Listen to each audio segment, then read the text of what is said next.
दोबारा आपके पास आते हैं। कुसुम जी से राय तब तक जान लेते हैं।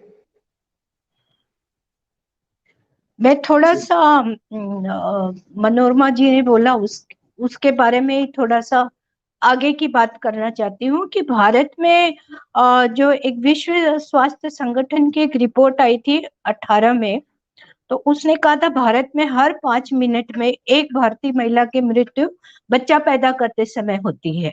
तो 5,29,000 महिलाएं हर वर्ष भारत में बच्चा देते समय उनकी मृत्यु हो जाती है।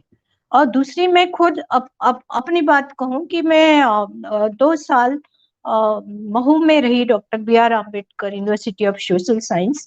और उस दौरान मैं पंचायती राज का ट्रेनिंग के लिए मैं बहुत आदिवासी इलाकों में गई। तो उन आदिवासी इलाकों में मुझे इतना, क्योंकि वो ऐसे ऐसे जगह थे, अलीराजपुर था, अमरकंटक के आसपास का एरिया था, वो सारे धार था, वहां पे 80% जो है वो आदिवासी हैं। वहां पे मुझे अचरज हुआ जब महिलाएं बहुत कम थी जो पंचायती राज में थी। और आपको बता दें, आदिवासी इलाकों के लिए भारत का जो फंड है वो ज्यादा है, अन्य जगहों से ज्यादा है, पैसा दिया जाता है। तो कुछ वहां पे पता चला ट्रेनिंग देने के दौरान कि जो औरतें हैं वो बच्चा पैदा करने के बाद चौथे दिन खेतों में काम करने, मजदूरी करने चली जाती है। तो मैंने कहा क्यों? बच्चा जच्चा के लिए तो सरकार खाना देती है, दवाइयां देती है, तो क्यों जाती है? उन्हें इसके बारे में पता ही नहीं। तो ये जो बात है कि उन्हें पता ही नहीं, जिनकी जनसंख्या बहुत ज्यादा है। तो जो जॉर्ज मैथ्यू है, जो पंचायती राज का पूरे देश में देखते हैं, उनको मैंने कंप्लेन के तौर पे कहा कि ये क्या हो रहा है। मैं आंखों देखी हकीकत बता रही हूँ कि इतनी ज्यादा, मतलब कि ये इतनी औरतें उसके कारण मर रही हैं। खाना नहीं, बच्चा मर जाता है क्योंकि वो दूध दूध नहीं दे सकती, वो खेतों में काम कर रही है, अगर वो नहीं कमा के लाएंगी तो खाना नहीं खा सकेंगी।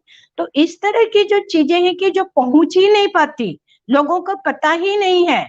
और इतना ज्यादा भ्रष्टाचार है, जो पढ़े लिखे लोग हैं, आदिवासी अनपढ़ हैं, तो उन तक पहुंच ही नहीं है, जिसकी सबसे ज्यादा मार आदिवासी औरतों पर पड़ रही है। तो इस तरह की जो समस्या उत्पन्न हो रही है, ये भी बहुत भयंकर है कि उन तक हमारी आवाजों का न जाना। दूसरी बात यह कि जनसंख्या कितना, आधार कार्ड कितना, क्योंकि मैं फिर उन्हीं आदिवासी इलाकों की बात करूंगी, उनके पास हार्डली आधार कार्ड होगा, हार्डली पैन कार्ड होगा, जंगलों में रहते हैं, कौन सा, उनकी तो जमीन ही नहीं है ना।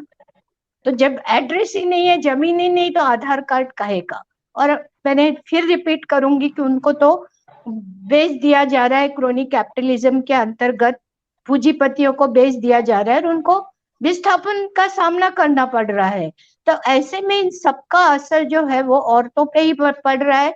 वे वेश्यावृत्ति के तरफ, या फिर ट्रैफिकिंग की शिकार हो रही है, या फॉल्स मैरिजेस की शिकार हो रही। ये आदिवासियों में मैंने बहुत ज्यादा इन चीजों को देखा, गंभीरता के साथ देखा, और इस पर बहुत ज्यादा विचार या बहस करने की जरूरत है। तो आंकड़े, जो आंकड़े हैं, कितने आंकड़े हैं, किसके आंकड़े हैं, या जो उत्तर प्रदेश में अभी पिछले मेरे ख्याल से 21 में जो जनसंख्या दिवस पे पॉपुलेशन कंट्रोल के लिए बिल लाया गया, तो उस बिल में ये हकीकत है कि माइनॉरिटी कम्युनिटी को टारगेट किया गया।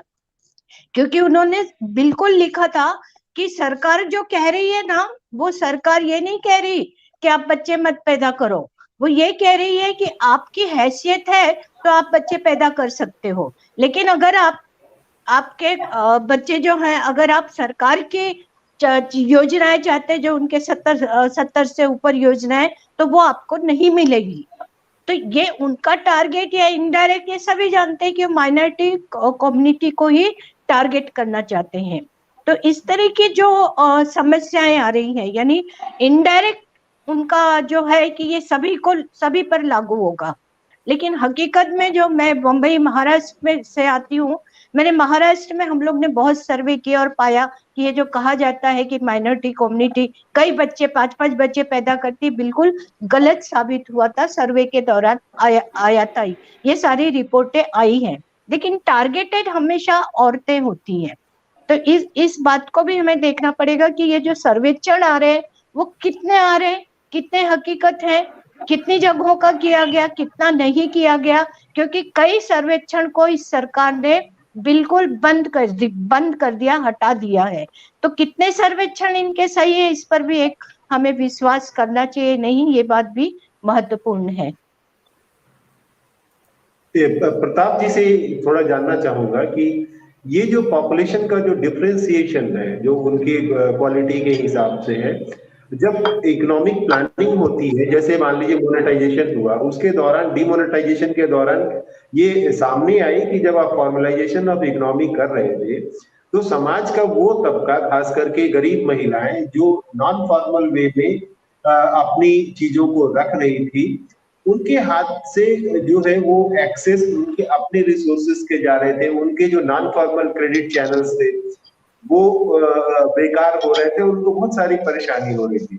तो ये जो एक पक्ष है पॉपुलेशन का, जो डिफरेंशिएशन क्वालिटी के आधार पर, और जो एक कस्टमाइज प्लानिंग जो होनी चाहिए, अलग अलग जनसंख्या वर्ग की जरूरतें अलग अलग है, उनकी आर्थिक हकीकतें अलग अलग है, इसको लेकर के आप कैसे देखते हैं, क्या स्थिति है अभी तक?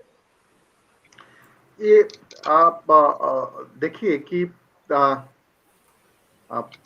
कोई भी पॉलिसी, कोई भी, क्योंकि कई बार सॉल्यूशन जो है गांव के आदमी को भी शहर का ही सॉल्यूशन दे दिया जाता है कि आप भी 5 स्टार हॉस्पिटल ले लीजिए और आपकी समस्या हल हो जाएगी, और वो इकोनॉमी उसको सस्टेन नहीं कर पाती।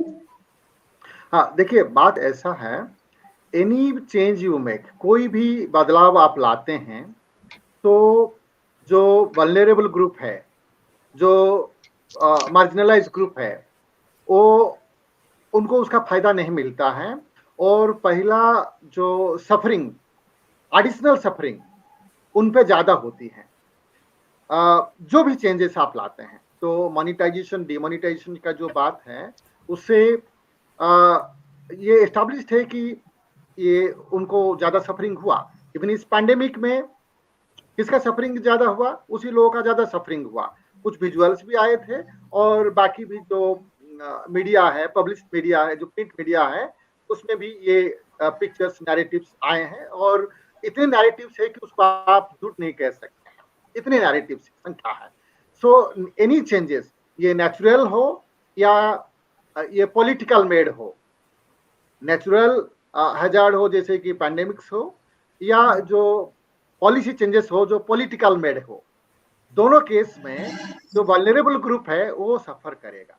और दूसरा भी जो है, अभी भी जो स्टैटिस्टिकल प्रेजेंटेशन हो रहा